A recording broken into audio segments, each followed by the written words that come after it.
Assalamualaikum warahmatullahi wabarakatuh. Kita masuk ke pertemuan 13 di mata kuliah ekonomi manajerial.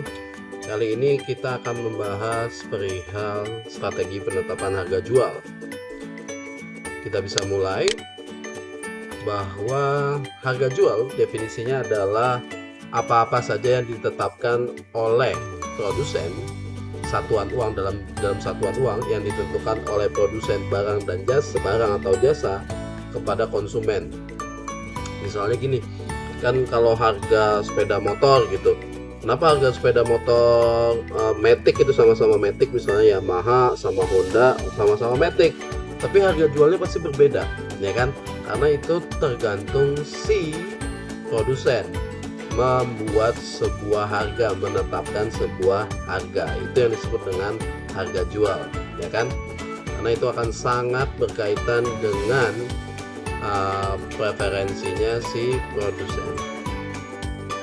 Penetapan harga jual tersebut merupakan, biasanya penetapan harga jual itu ditetapkan dari proses biaya produksi ditambah dengan laba yang akan diinginkan oleh perusahaan. Oke, next.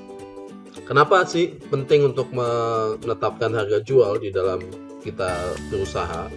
Karena harga jual itu akan berkaitan dengan besarnya laba yang ditetapkan perusahaan. Kalau harga jual yang kita berikan kepada konsumen terlalu kecil, berarti kan labanya juga akan kecil gitu misalnya. Atau kalau misalnya harga jualnya terlalu besar, masalahnya adalah di poin nomor 2 nih. Kalau kita ternyata menetapkan harga jualnya terlalu besar, sementara kompetitor itu harga jualnya rendah, sehingga orang konsumen akan beralih ke produk kompetitor, ini jadi masalah juga kan. Nah, itulah kenapa penentuan harga jual menjadi hal yang sangat penting bagi perusahaan.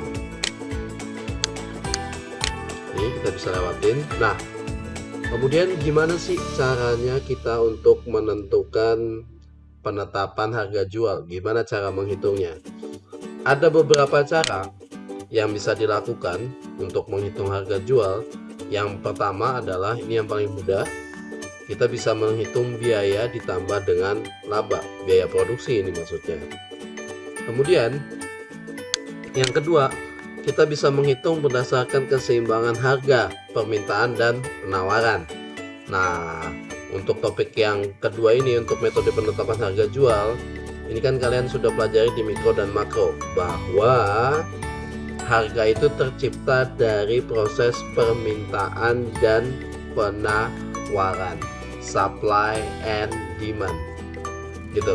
Jadi maksudnya kalau di nomor 1 ini, kalau yang biaya ditambah dengan laba, yang di nomor 1 ini, kalau biaya ditambah dengan laba, berarti kan kita tidak mempertimbangkan aspek pasar, tidak mempertimbangkan permintaan dan penawaran. Tapi kalau yang di nomor 2 ini, kita mempertimbangkan harga yang terbentuk atas proses permintaan dan penawaran. Kita mempertimbangkan proses supply and demand di nomor 2. Kemudian yang ketiga, untuk menentukan harga jual, kita juga bisa menggunakan yang namanya marginalized pricing. Nah, marginalized pricing ini ada dua metode perhitungannya. Ada yang dengan taksiran MR dan MC. Nah, MR apa tuh? MR adalah marginal revenue, dan MC berarti adalah marginal cost. Jadi kita bisa menghitung penetapan harga jual dengan menggunakan marginal revenue dan marginal cost. Kemudian kita juga bisa menghitung dengan metode marginal pricing dengan taksiran elastisitas harga. Kita akan pelajari di sini. Yang akan kita pelajari di materi ini adalah kita akan menghitung bagaimana penetapan harga jual dengan cara menghitung biaya produksi tambah dengan laba dan menggunakan marginal pricing. Itu. Kemudian kita bisa lanjutkan. Yang pertama, kita akan menentukan metode penetapan harga jual dengan cara biaya produksi ditambah dengan laba. Nah, hal ini sering juga bahasa kerennya lah. Itu disebut juga cost plus pricing method. Jadi biaya ditambah dengan laba itu disebut juga cost plus pricing. Harga jual ditetapkan dengan cara biaya per unit ditambah dengan laba yang diinginkan. Kalau ditulis matematisnya gampang. Harga jual sama dengan biaya per unit plus laba yang diinginkan.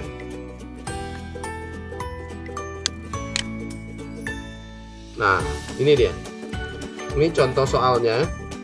Diketahui ini untuk metode biaya ditambah dengan laba ya, untuk menentukan harga jual dengan cara metode cost plus pricing atau juga dengan biaya ditambah dengan laba. Diketahui dalam soalnya bahwa untuk memproduksi satu unit produk itu sebesar 10.000. Kemudian ternyata pimpinan perusahaan menginginkan laba itu sebesar 20% dari setiap biaya produk yang menginginkan laba 20% per unit. Maka kita bisa menentukan harga jual produknya gampang. Kan tadi rumusnya biaya per unit plus laba yang diinginkan. Kita udah tahu bahwa biaya per unitnya adalah 10.000. Tinggal ditambah aja di dalam kurung 20%, karena penetapan labanya ternyata yang diinginkan adalah 20% dikali dengan harga jual per unitnya 10.000. Nah, dapatlah angka 10.000 ditambah 2.000. Berarti untuk kalau perusahaan menginginkan labanya 20% dari biaya produk, berarti dia harus menjual sebesar 12.000 harga jualnya. Itu cara menetapkan harga jual dengan cost plus pricing. Gampang. Lanjut, kita berlanjut ke metode yang lain, yakni metode penetapan harga jual. Tapi kita sekarang mau menggunakan marginalis pricing. Nah, ini kita mau menggunakan marginalis pricing. Dan tadi dibilang bahwa marginalis pricing ada dua. Ada dengan metode taksiran marginal revenue dan marginal cost, sama satu lagi adalah dengan taksiran elastisitas harga gitu. Nah, kali ini di yang metode ini kita akan menggunakan metode MR dulu, MR dan marginal cost. Metode ini, metode dengan menggunakan marginal revenue, menggunakan taksiran fungsi permintaan untuk menentukan penerimaan marginal. Penerimaan marginal berarti adalah perubahan permintaan antara pada kondisi yang satu dengan kondisi yang lain gitu kan. Yang kemarin kalian hitung Q2 dikurangi Q1 itu P2 dikurangi P1. Nah, itu yang kalian ingat di mata kuliah yang sebelumnya, materi yang sebelumnya. Kemudian jika diasumsikan biaya marginalnya konstan, apabila biaya marginalnya konstan, kan kalian tahu bahwa karakteristik biaya itu semakin lama, dia tadinya awalnya kalau digambarin karakteristik biaya itu pada saat awal gitu, semakin produksinya, semakin kuantiti yang diproduksi, misalnya kalau ini dibikin grafik, nah ini kuantitinya, kemudian ini costnya di vertikalnya, semakin banyak yang diproduksi, misalnya diproduksi 1, 2, 3, 4, 5, 6 gitu, biaya itu kan semakin banyak yang diproduksi, lama-lama biayanya akan semakin naik. Tapi yang disebut dengan marginal cost, pada suatu ketika dia akan turun karena efisiensi kan. Nah, lama-lama dia akan turun gitu. Marginal cost itu disebutnya. Karena efisiensi maksudnya apa? Kan kalau misalnya barang kita beli lebih banyak bahan bakunya, pasti kita dapat diskon kan. Nah, itulah kenapa jadi biaya produksinya menjadi lebih murah. Pada saat kuantiti tertentu, misalnya pada kuantiti 4, ini adalah titik puncak biaya paling tertinggi. Tapi kalau dia memproduksi 5, bahan bakunya berarti butuh untuk 5 unit, bahan bakunya kita beli, dia dapat diskon lebih murah gitu kan. Akhirnya biaya produksinya menjadi lebih turun kalau misalnya dia memproduksi 5. Nah, gimana caranya? Kita langsung masuk ke soalnya aja deh. Untuk menentukan harga jual dengan menggunakan marginal revenue dan marginal cost. Nah, ini dia soalnya. Fungsi apa nih Ki? Ki apa ini? Adalah fungsi kuantiti. Fungsi produksinya akan digambarkan oleh permintaan min 0,5P plus 70. Tuh. Kemudian fungsi total cost-nya adalah ya, fungsi total cost-nya akan digambarkan dengan total cost sama dengan 2Q pangkat 2 min 35Q plus 250. Kemudian kalian disuruh menghitung berapa. Kalau misalnya persamaannya seperti ini ya, persamaan quantity dan persamaan total cost-nya seperti ini, berapa kira-kira jumlah produk yang bisa dibuat gitu. Kemudian harganya berapa. Nah, namanya juga materi tentang penetapan harga jual, harga produk, yang hitung harga produk lah kan. Oke, kita lihat sekarang. Ini rumus kuantitinya kita pakai Q sama dengan min 0,5P plus 70. Kemudian kita apa ini? Pindah ruas. Nih saya gambarin. Kan tadinya min 0,5P karena kemarin saya lihat tugas kalian masih banyak bingung yang pindah ruas. Kalau misalnya pindah ruas berarti kan tandanya jadi positif. Ini kan pindah ruas nih maksudnya. Tadinya ada di sebelah kanan, sekarang pindah jadi di sebelah kiri. Tadinya min jadi plus. Dah. 0,5P plus 70. 70 pindah ruas enggak? Enggak, makanya dia plus 70. Yang pindah ruas adalah Q. Q-nya pindah ruas. Tadinya di kiri jadi ke kanan. 70 min Q. Jadi kita akan mengubah persamaannya quantity ini menjadi persamaan P gitu ya. Nah, P-nya di sini lah kok bisa-bisa tiba-tiba jadi 140? Karena kita mau menjadikan persamaan price ya, P-nya supaya jadi 1P dikali 2 berarti 0,5P kali 2 kan 1P. Nah, ini nggak ditulis nih 1P-nya, sama aja gitu. Berarti kan 70 kali 2 adalah 140. Kemudian karena dikali 2 jadi min 2Q. Berarti kita dapat nih persamaannya 1P atau P sama dengan 140 min 2Q. Kemudian kita menghitung apa? TR. Masih ingat TR itu apa? Total revenue, pendapatan total yang kita terima dari penjualan, ya kan? Dan tadi masalahnya kita mau menghitung price ini kan, price-nya kita belum tahu berapa harga jual yang seharusnya. Ya. Berarti total revenue adalah P dikali dengan Q, ya enggak? Berapa harga jual yang kita tetapkan nantinya dikali dengan quantity yang terjual, yang diproduksi. Maka rumusnya total revenue sama dengan P kali Q. P-nya itu adalah harga jual. Oh, saya tulis harga jual. Q-nya itu adalah quantity yang dijual. Ya enggak? Ya dong.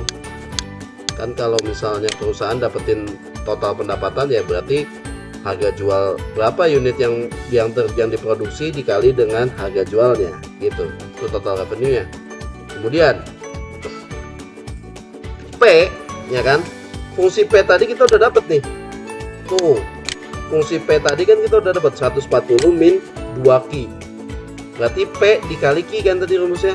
140 min 2Q dikali lagi sama Q menjadi 140Q, ya enggak? 140 dikali Q ya 140Q min 2Q dikali Q menjadi 2Q kuadrat. Nah, kita dapat tuh persamaan total revenue 140Q min 2Q kuadrat. Nih, saya tulis di sini dah 140. Jelek banget namanya. Nah, 140Q min 2Q kuadrat. Nah, kita udah dapat total revenue. Kemudian kita turunkan, kita diferensialkan. Total revenue kalau kita diferensialkan menjadi namanya marginal revenue. Makanya ini disebut dengan rumus taksiran marginal revenue dan marginal cost. Kita turunkan persamaan kita yang 140Q min 2Q, kita turunkan ya. Kita diferensialkan supaya menjadi persamaan marginal revenue. Berarti di sini Q-nya hilang nih kalau kita turunin, ya kan? 140 kan karena tadinya 140Q kan. Berarti kan di sini kalau kita turunin, karena di sini ada Q pangkat 1 dikurangi 1 nih. Gitu, ya enggak? Ya kan? Di sini 1 kali kan di sini ada Q1. 1-nya ini dikali 140 tetap 140. Q-nya kan berarti 1 dikurangi 1 sama dengan 0. Nah, Q-nya ini menjadi menghilang. Jadi kalau kita turunkan 140 Ki gitu. Kalau kita integralkan, kita turunkan, diferensialkan menjadi 140. Kalau 150 Ki diturunkan, ya jadinya 150 gitu. 200 Ki, ya pokoknya kalau satuannya Ki, tetap dia kalau diturunkan menjadi 200 kayak gitu ya. Dan tadi udah kita turunkan yang 140 Ki. Sekarang yang min 2 Ki, kita turuninnya gimana? Nah, di sini kan ada koefisien di depannya Ki kan, min 2. Nah, cara nuruninnya kan tadi 2 Ki kuadrat ya. Di sini min. Ini kita kalikan dulu nih, koefisien dikali dengan pangkatnya, ya kan? 2 dikali min 2 adalah min 4 Ki gitu. Ya kan? Min 4 Ki. Terus udah gitu yang di sini kuadrat ya dikurangi dengan 1 gitu ya. 2 dikurangi dengan 1 gitu rumusnya. Berarti kita dapat dari rumusan total revenue, akhirnya kita bisa turunkan menjadi dapat marginal revenue, yakni 140 min 4Q marginal revenue-nya. Kemudian total cost tadi yang didapat dari soal, total cost-nya sama dengan 2Q pangkat 2 min 35Q plus 250, kita turunkan, kita diferensialkan. Caranya sama, 2Q pangkat 2 berarti 2 kali 2 4, 4Q 2 dikurangi 1 4Q, ya kan? Kemudian 35Q, ya kan? 35 kali 1 35, 1 dikurangi 1 0, Q-nya menjadi hilang. Maka didiferensialkan total cost menjadi marginal cost. Kita udah dapat marginal revenue-nya, ya kan? Kita udah dapat juga marginal cost-nya. Berarti udah terpenuhi kan? Kita tadi menggunakan marginal revenue dan marginal cost. Udah selesai sampai sini? Belum. Lah kan belum ketemu nih Q-nya berapa. Oh, belum ketemu. P-nya juga belum ketemu. Kita lanjut. Ya. Kita lanjut. Masih dengan taksiran marginal cost dan marginal revenue. Nah, rumusnya MR itu sama dengan MC. Marginal revenue sama dengan marginal cost. Kita udah dapat tadi dari slide yang sebelumnya, marginal revenue-nya adalah 140 min 4Q. Coba lihat. Ya enggak? Bener kan? Marginal revenue-nya 140 min 4Q. Kemudian marginal cost-nya 4Q min 35. Marginal revenue sama dengan marginal cost. Maka bener ya tadi ya, udah dicek di slide sebelumnya, 140 min 4Q sama dengan marginal cost-nya, rumusnya menjadi 4Q min 35. Nah, di sini yang sama-sama Q kita pindah ruas, ya kan? Di sini udah min 4Q, 4Q yang tadinya ada di sini pindahin ke ruas sebelah kiri. Kalau pindah ruas, ingat dia menjadi negatif. Kalau yang tadinya positif jadi negatif, yang tadinya negatif jadi positif, gitu kan? Nah, ini berarti min 4Q dari sini, ya kan? Kemudian yang dari ruas sebelah kanannya adalah plus 4Q pindah ruas menjadi min 4Q. Kemudian di sini 140 yang tadinya positif di sebelah kiri pindah ruas dia jadi min 140. Kemudian di sini ada min 35 kan, tetap jadi min 35. Akhirnya kita dapetin min 8Q sama dengan min, ketemu min ya berarti ditambah kan, min 175. Maka Q sama dengan, gampang tuh udah. Berarti kalau misalnya kita udah dapat begini, Q-nya berarti sama dengan 21,875. Gimana caranya? Nah, ini kalau dijabarin, min 175 dibagi, ya kan? Kan ini min 8 kan?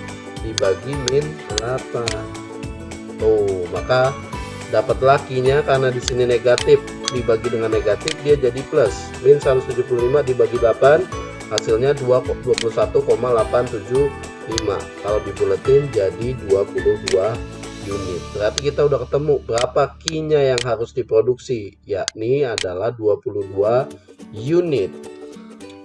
Q-nya udah ketemu, sekarang kita menghitung price-nya. Kita balikin dengan persamaan yang kita udah dapat di slide sebelumnya. Lihat slide yang sebelumnya, P-nya itu tuh price, fungsinya price adalah 140 min 2Q. Ingat, P sama dengan 140 min 2Q kan. Nah, kita udah dapat nih rumusnya, P sama dengan 140 min 2Q.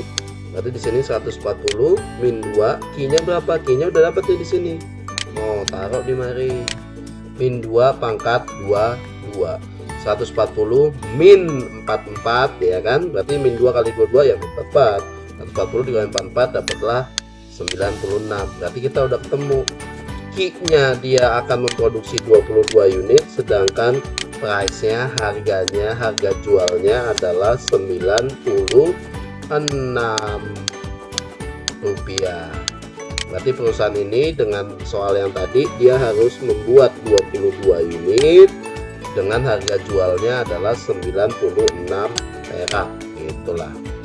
Nah, itu dia caranya menghitung harga jual dengan metode taksiran marginal cost dan marginal revenue. Nah, lanjut. Kita masih menentukan harga jual, masih menggunakan marginal pricing, tapi bedanya kita sekarang, kalau tadi sebelumnya menggunakan marginal revenue sama marginal cost, tapi sekarang kita menggunakan elastisitas harga. Masih ada yang ingat elastisitas harga itu apa? Jadi elastisitas harga itu adalah suatu kondisi yang menggambarkan seberapa besar ya pengaruhnya terhadap permintaan dari konsumen apabila harganya berubah gitu. Kalau misalnya ya dia elastisitasnya angkanya itu di atas daripada 0,5, nah di atas dari 0,5 berarti dia disebutnya elastis. Elastis berarti apa?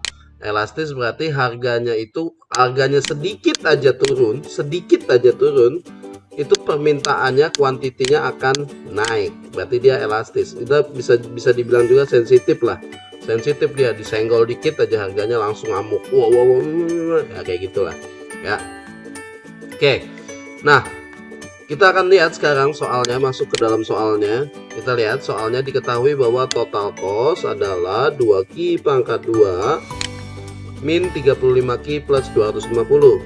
Nah, karena kita patokannya adalah elastisitas, makanya di soal ini harganya ada dua. Kan tadi dibilang bahwa elastisitas adalah menggambarkan gimana sensitivitas si kuantiti yang diminta ketika harganya berubah. Kalau kalian lihat di sini harganya kan turun. Ya enggak?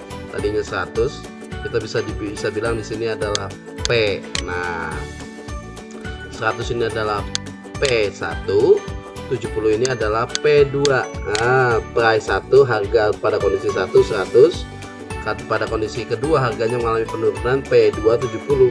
Ternyata ketika di kondisi 100, Q-nya yang diminta oleh konsumen kita itu adalah 20. Ketika harganya 100, ternyata orang-orang konsumen kita itu beli barang kita cuma 20 unit. Tapi ketika harganya turunnya 30, naiknya 100% kan, dari 20 ke 40. Nah, ini disebut dengan Q2. Nah, berarti kalau tadi kan MR sama dengan MC. Cara yang pertama dengan menggunakan marginalis pricing.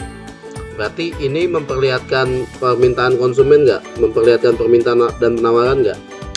Enggak.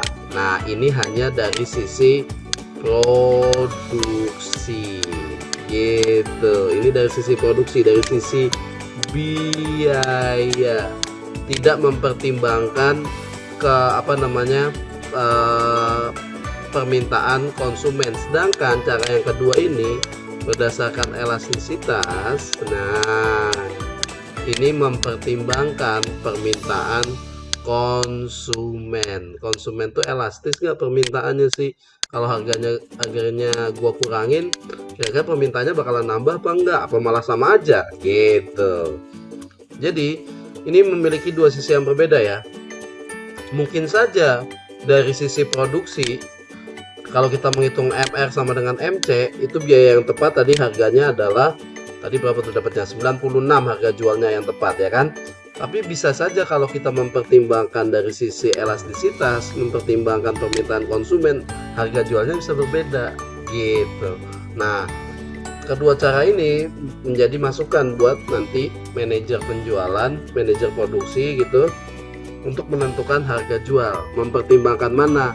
Mempertimbangkan elastisitas atau mempertimbangkan biaya produksi, gitu kan? Nah ini gimana sekarang cara ngitungnya kalau soalnya begini? Kalian diminta untuk namanya elastisitas, ya hitung dulu pertama elastisitasnya berapa, kemudian jumlah produknya berapa yang bisa diproduksi, berarti Q-nya berapa, harga produk, kemudian harga jualnya berapa, price-nya berapa, gitu ya kan. Nah gimana caranya?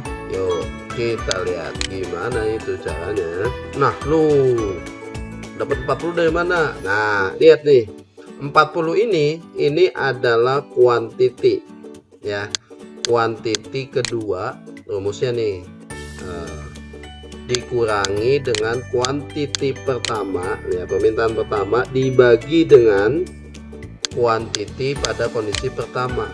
Coba kita lihat ya di slide yang sebelumnya, bener nggak kalau 40 itu Q2? No, 40 adalah Q2 kan. Nah itu rumusnya. Rumusnya adalah tuh Q2 dikurangi Q1 ya kan, dibagi dengan Q1. Itu rumusnya elastisitas. Itu elastisitas dari sisi kuantitinya. Namanya elastisitas kita mempertimbangkan juga dari sisi harganya. Nah dari sisi harga berarti dibagi dengan price-nya, harga jualnya. Berarti ini adalah P2 70 nya, 100 nya ini adalah P1 dibagi dengan P1, gitu rumusnya ya. Jadi kalau ditulis rumusnya, kuantiti pada kondisi kedua dikurangi dengan kuantiti pada kondisi yang pertama dibagi dengan kuantiti pertama. Udah gitu dibagi yang gede nih tuh, dibagi dengan P2 dikurangi P1, ini rumusnya, dibagi dengan P1. Ini rumus dari elastisitas. Untuk menghitung elastisitas ini rumusnya. Dah tuh, kita hitung gampang. 40 kurangi 20 ya 20, kemudian 20 ya 20 bagi 20 ya kan, 70 dikurangi 100 ya min 30 dibagi 100, berarti 20 dibagi 20 1 dibagi min 30 per 100 0,3 ya. Kemudian di sini elastisitas ini perlu saya jelasin. Oh ini kok nggak min Pak? Ini kalau hitungan matematis kan ada minnya nih, berarti harusnya di sini kan min 3,33 kan. Tapi karena di sini kita menghitung elastisitas, elastisitas itu tidak mengenal min. Nah, tuh, jadi kalau menggunakan elastisitas kita tidak menggunakan min, jadi langsung menggunakan angka absolut mutlak gitu. Dah, kita udah dapat berarti bahwa elastisitasnya adalah 3,3333. Sip.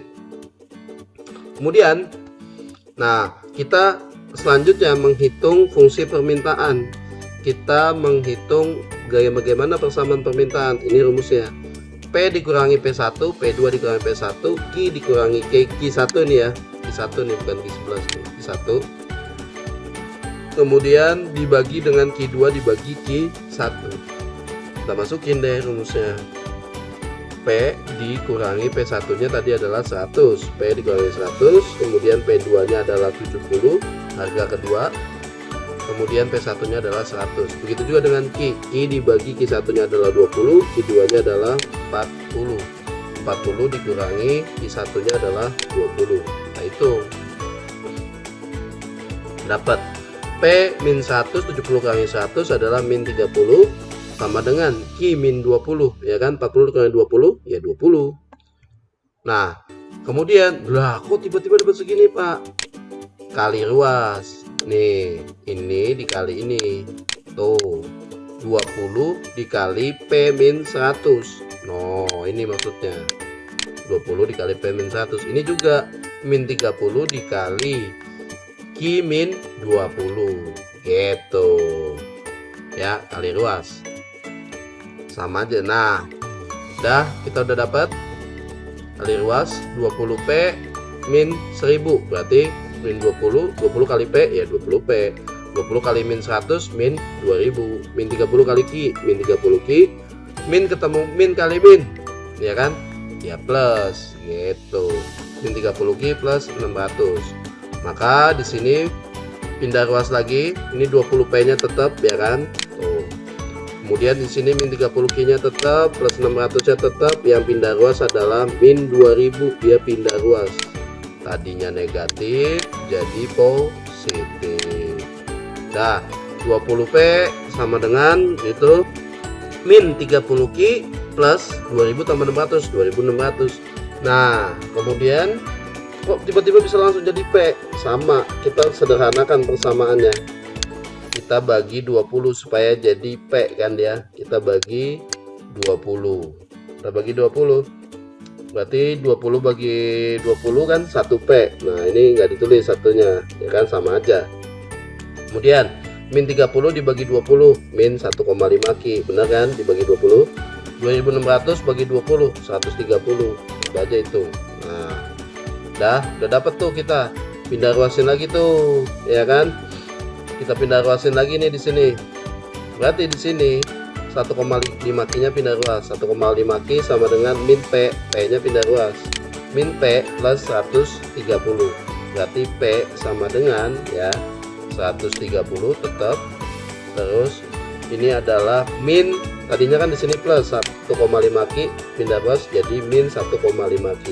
Sehingga kita dapat persamaan fungsi dari permintaan yang pertama adalah dari sisi price sama dengan 130 min 1,5Q gitu. Lanjut. Nah, balik lagi, kita ketemu yang namanya total revenue sama dengan price kali quantity, ya kan?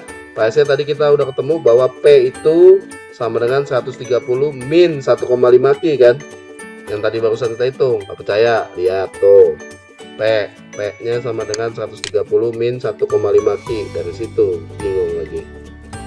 Nah, 130 kan P nya berarti adalah, mana tuh pensil saya, nah ini dia. Nah, P itu berarti kan 130 min 1,5Q. Dapat dari yang slide yang sebelumnya dikali Q. Total revenue sama dengan P kali Q. Maka dapatlah 130 dikali Q berarti 130Q. Min 1,5Q dikali Q 1,5Q kuadrat. Balik lagi, ketemu lagi MR. Tapi kali ini kita sudah menghitung dari awalnya dari fungsi elastisitas kan.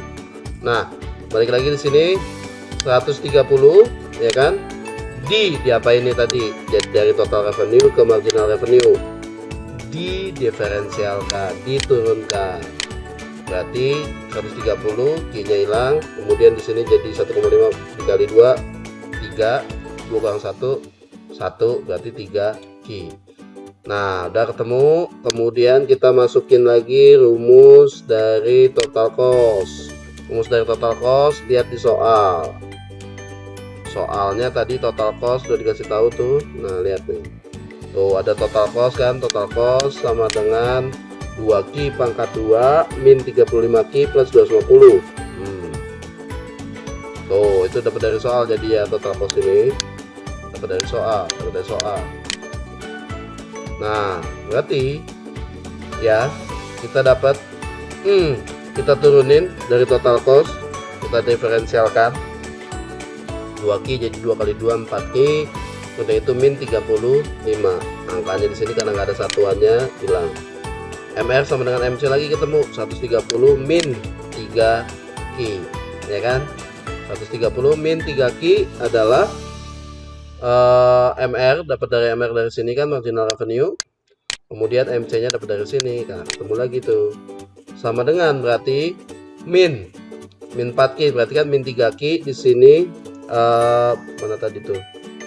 Oke, pindah ruas nih ya. Berarti 4Q ini pindah ruas ke sini. Berarti jadi min, ya kan? Min 4Q, min 3Q. Sama dengan min 35 karena dia sama. Berarti yang pindah ruas adalah ini. Tadinya plus 130 karena pindah ruas jadi min 130. Dapatlah min 7Q sama dengan min 165, berarti Q-nya adalah 24 unit. Dan kemudian price-nya 130 dikurangi 1,5Q. Q-nya tadi dapat dari sini lagi. Ya enggak? Price-nya tadi dapat dari rumus ini. Price itu yang dari slide sebelumnya 130 dikurangi 1,5Q. Nah, dapatlah di sini 130 dikurangi 1,5 dikali 24 36. Dapatlah harganya jadi 94. Nah, Rp 94. Berarti dia harus harga jualnya dengan menggunakan elastisitas 94 dengan kuantiti yang diproduksi 24 unit kitnya. Itu kalau menggunakan taksiran elastisitas harga gitu. Jadi dia akan berbeda dengan tadi kita menggunakan MRMC awalnya kan. Kalau menggunakan MRMC, itu tadi slide-nya 96, lihat tuh price-nya adalah 96. Tapi kalau kita menggunakan elastisitas, harga jualnya dipandang lebih murah, ya kan? Tadinya kita menggunakan MRMC dengan taksiran marginal revenue dan marginal cost, harga jualnya adalah 96. Berarti ini dari sisi produksi gitu, ya kan? Kemudian dari sisi elastisitas, ya dari sisi elastisitas dia Rp 94. Dari sisi permintaan konsumen itu 94. Kalau dari sisi produksi 96. Nah, beda kan di situ. Nah, ini menjadi informasi buat produsen. Dia mau nentuin harganya berapa, harga jualnya, atau mau oke, gini aja deh kita misalnya. Nah, ini rapat nanti direksi itu. Kalau dari perhitungan ini dia rapat mau gunain dari elastisitas apa dari marginal revenue, atau dia punya kebijakan ngambil di tengah-tengah 95 misalnya gitu. Berarti kalau 95 misalnya dia ngambil tengah-tengah, berarti biar bisa masuk ke menanggapi permintaan pasar, menanggapi juga sama kebutuhan produksi di tengah-tengah misalnya. Itu buat menghitungnya caranya. Kemudian slide terakhir, ternyata pada prakteknya bukan cuman kita bisa menghitung penetapan harga dengan berdasarkan biaya produksi, berdasarkan permintaan penawaran, tapi juga bisa dilakukan ada beberapa strategi. Yang pertama, cost leadership strategi. Strategi ini berarti dia harus menang oleh kompetitor. Menang dalam hal ini adalah dia memiliki harga jual produk-produknya lebih murah daripada pesaing. Itu adalah cost leadership strategi. Berarti dia memiliki biaya produksi yang paling murah. Contohnya adalah produk-produk Cina kan. Produk-produk dari negara Cina itu bisa dijual dengan harga lebih murah. Kenapa? Karena dia biaya produksinya murah, tenaga kerjanya murah. Kenapa tenaga kerja murah? Karena penduduknya di Cina itu 6 kali lebih banyak daripada jumlah penduduk Indonesia. Daripada dia nggak makan kan orang Cina, terus dari itu ya dia harus kerja kan. Nah, kemudian kalau dia udah kerja, dia ya gitulah ceritanya Cina tuh. Udah kerja, habis itu dia udah punya keahlian, buka sendiri ya, bikin handphone sendiri. Makanya kalau kalian lihat di YouTube, bikin Android aja, smartphone dia bisa di rumah-rumah gitu. Nah, berarti harganya lebih murah karena dia skalanya besar produksinya gitu kan. Semakin besar kita memproduksi, semakin efisien kita memperoleh bahan baku, karena logikanya kalau kita membeli dalam kuantiti banyak bahan baku kita pasti mendapatkan ini kan biaya lebih murah kan, potongan harga. Tuh. Yang kedua, strategi penetapan harga juga bisa menggunakan bundle pricing strategi. Misalnya bundle pricing strategi adalah harga paketan ya, harga paketan. Misalnya gini, tadinya nih contohnya harga gula tadinya itu 5.500. Nah, kemudian dia harganya berubah jadi 5.000. Asal dia beli dengan produk kopi apa gitu kan. Sering kalian tuh di Indomaret tuh begitu. Oh Pak, ini dapat diskon nih Pak, tapi Bapak karena udah membeli roti apa gitu tuh, ini diskonnya harganya lebih murah, yang tadinya 10.000 jadi 8.000 gitu. Nah, itu namanya strategi bundle pricing. Dia mengkaitkan harganya dalam satu paket gitu, dalam satu paket harga. Atau kalau kalian sering lihat tuh diikat gitu kan, produk Sunlight sama Rinso tuh sering tuh, Sunlight sama Rinso, karena sama-sama produk Unilever kan. Tadinya kalau beli satuan misalnya di sini 10.000 20.000, sunlightnya 10.000 ya kan, kalau beli satuan jadi 20.000.